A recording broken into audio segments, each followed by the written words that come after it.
Dear students, this is Abdul Qayyum from the Department of Mass Media Degree College.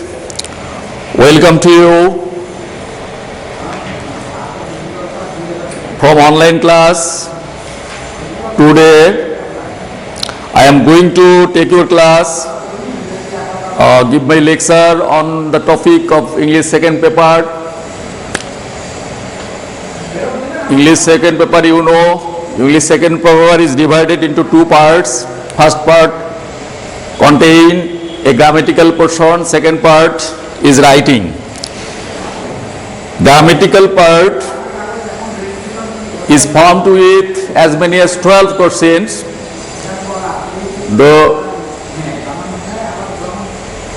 Out of 12 questions,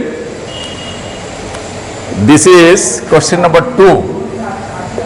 Question number 2, preposition. Fill in the gaps with preposition. There will be a passage in the question paper, and this passage will be provided with 10 gaps for filling with an appropriate preposition. You will do it. In my today's class, I will not discuss about the uses of preposition. I want to give you a primary idea about preposition and its classification. You know, preposition is a parts of space.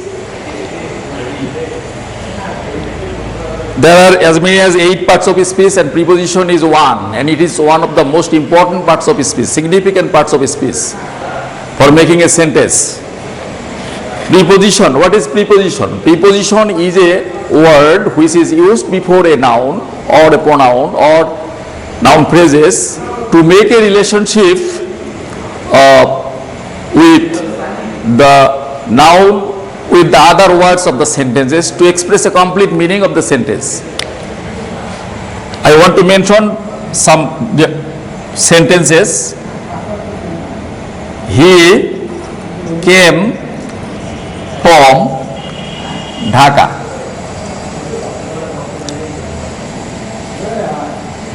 The book is on the table. I write 2 sentences here. He came from Dhaka. The book is on the table. These 2 sentences, I have marks, underline 2 words, from and on. From and on. These 2 words are preposition. He came from Dhaka.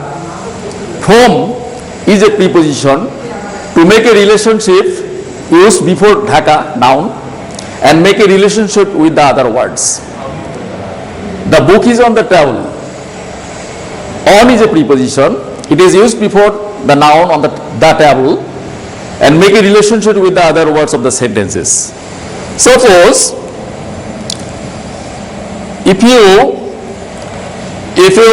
remove these 2 prepositions from these sentences, he came Dhaka. The book is the table.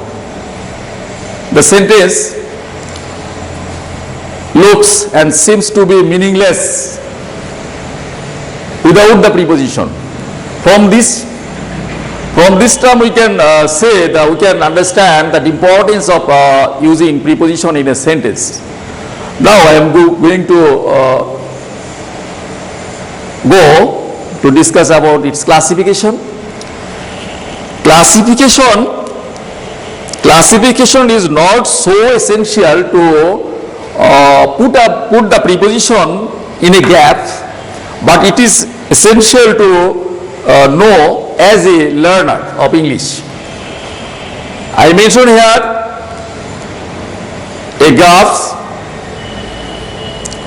Number 1, simple preposition. Simple preposition. Simple means simple, very easy. The preposition which is single word, at, on, by, with, these are called simple preposition, and these prepositions are very commonly used and very well known to the learners who are learning English. So simple preposition is at, on, by, with, these are called simple preposition. Next, double preposition. Double means two, more than one words. Preposition is named as double because two preposition are adding here. Within, with plus in plus two, up plus two. Differently, these are two preposition. There are two preposition. Each preposition contain two preposition. When two preposition is adding and make a single preposition, that is called a double preposition. Now I am going to compound preposition. Compound preposition is also a preposition. It is formed with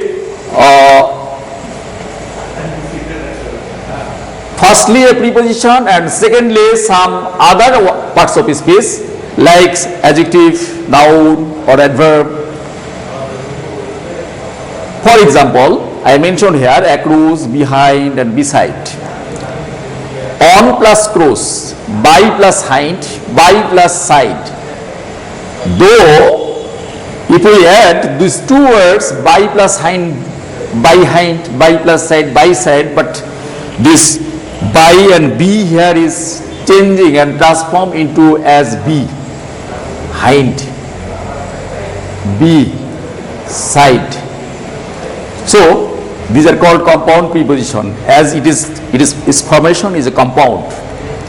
Now I am going to the next form, phrase preposition. Phrase preposition, phrase, what does phrase mean? Phrase means a group of words. A group of words, normally we know preposition is a single word used before a noun or pronoun, but here we see I mentioned three examples on account of, in front of, by dint of. All of these are the phrase, but these phrases are used as preposition in a sentence.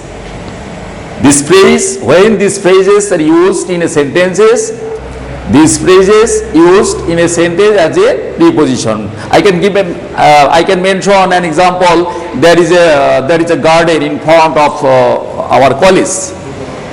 Here is in front of. In front of is a phrase, but it is used as a single preposition. The phrase is used as a single preposition. The function is the preposition. Now I am going to the next point, participle preposition. Participle, it is a different word of grammar. We know participle is a non-finite verbs, parts of a non-finite verb. I mentioned here three examples: regarding, considering and concerning.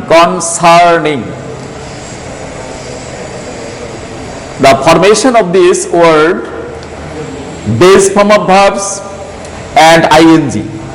Normally we know all of these words are used as a verb form in a sentence, but here these words, these participle words can be used in a sentence as a preposition.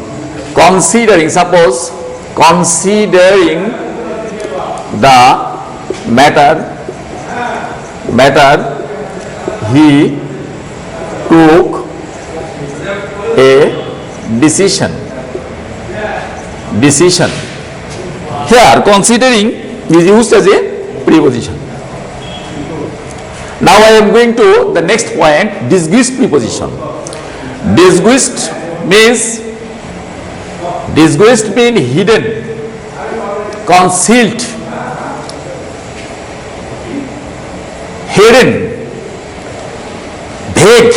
It is not clear. We know, we are very familiar with these two words, o'clock, a hunting. It's 10 o'clock now. He went a hunting. Normally we see, my dear students, normally we see O and A. These are not normally looked like a preposition, but here these letters, single letters, is meant an idea, to express an idea about a preposition. O'clock means off clock. contracted form of O, this is the right form of contracted form of A, although A is used as an article, but certainly if you see it, you will think as it article, but here A is not an article, but it's a disguised form of on. A is a disguised form, a hidden form of a on. So here we take O and A as not article or other words, as we take it as a preposition. Now we are going to the last point.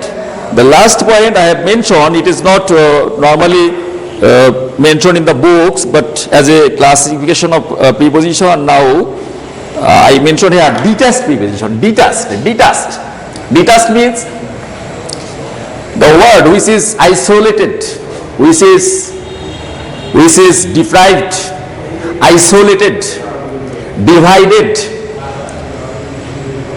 It is named as detached preposition because the preposition, normally we know the preposition is used before a noun or a pronoun, but here we marked the preposition given what is Dhaka famous for. What is Dhaka famous for? For is the last word and it is a preposition, but there is no other more words after this preposition. Here we see required a word, but there is no word. What is Dhaka famous for? What is Dhaka famous for? So it is called a detached preposition, as there is no other more words to make the idea clear.